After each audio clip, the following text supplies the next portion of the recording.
केंद्रीय गृहमंत्री अमित शहा आज पुणे दौऱ्यावर. अजित डोवाल यांचा लोकमान्य टिळक पुरस्काराने सन्मान होणार. अमित शहांची खास उपस्थिती असणार.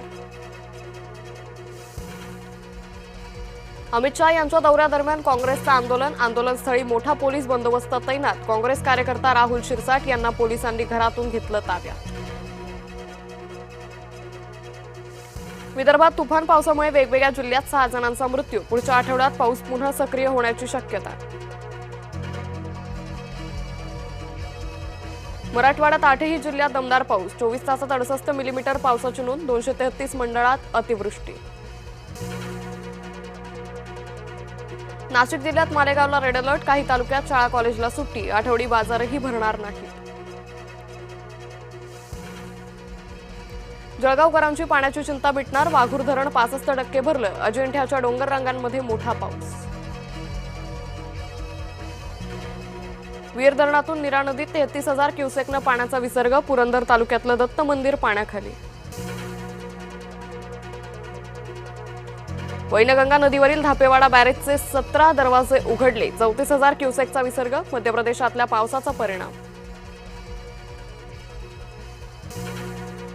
नीरा देवघर धरणातून पाण्याचा विसर्ग. भोरची अमरधाम स्मशानभूमी पाण्याखाली. उद्यापासून वादळी पावसाचा जोर ओसरणार. बंगालच्या उपसागरातला कमी दाबाचा पट्टा पुढे सरकला. रविवारपासून पावसाची विश्रांती. ऑगस्ट-सप्टेंबरमध्ये सरासरीपेक्षा कमी पाऊस. हवामान विभागाकडून नवी माहिती. 94% पावसाचा अंदाज. नागपूर मुंबई महामार्गाला पावसाचा तडाखा. जळगाव जिल्ह्यात उड्डाण पुलाचा भराव खचला. अमरावतीत रात्रभर बचाव कार्य. बेंबडा नदीच्या पुराचा तडाखा. मंगरुळ चव्हाळा पोलिसांची मदत. संभाजीनगर जिल्ह्यातील आमसरीचा धबधबा प्रवाहित. 2 दिवसांपासून संततधार. महादेव मंदिरासाठी भाविकांची गर्दी. साताऱ्यात धोम धरणातून कृष्णा नदीत पाण्याचा विसर्ग. वाईच्या महागणपती मंदिराला पुराच्या पाण्याचा वेढा. अल निनोच्या सावटातही पुण्यात विक्रमी पावसाची नोंद. जुलैमध्ये 709 मिलीमीटर पावसाची नोंद. साधारणपणे दुप्पट पाऊस पडला.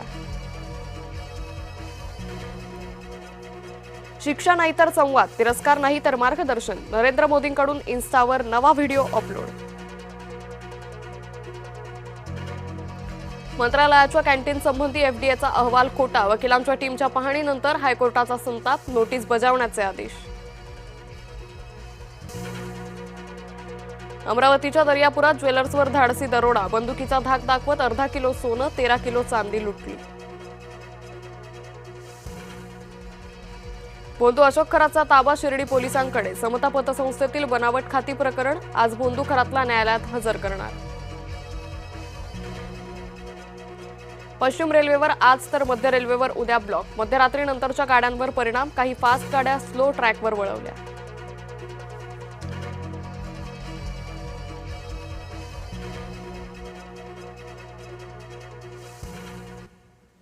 नमस्कार, मी अंकिता जाधव. आपण पाहताय जय महाराष्ट्र बातमीपत्र.